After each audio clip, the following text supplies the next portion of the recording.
Det vi skal undersøge, det er sammenhæng mellem tangentvinklen af to tangenter i samme cirkel og cirkelens centervinkel til de to punkter, hvorfra tangenterne kommer. Så det vi starter med, det er, at vi laver en cirkel med en vilkårlig radius, og så sætter vi to punkter på i en linje,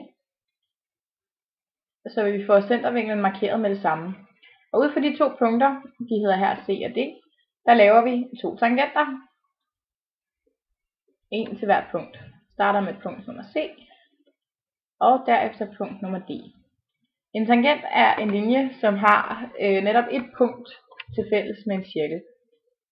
Det vi så skal undersøge, det er sammenhængen mellem den vinkel, vi har her i punkt A, og den vinkel, vi har imellem skæringen af de to tangenter, altså punkt E. Vi starter med at finde vinklen mellem ACD. Den er 106,28, og derefter så finder vi vinklen mellem de to tangenter. Som det ses, er den 73,72.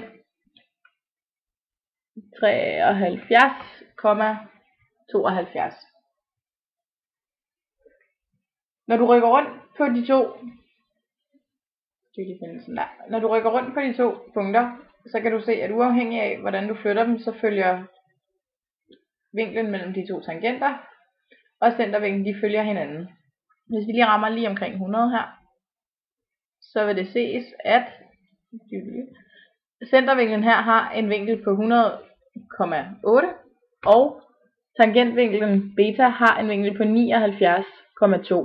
De to vinkler taget sammen giver 180, og sådan vil det være uanset hvor stor du laver din tangentvinkel, og hvor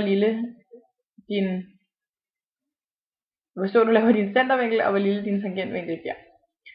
Så deraf får vi, at tangentvinklen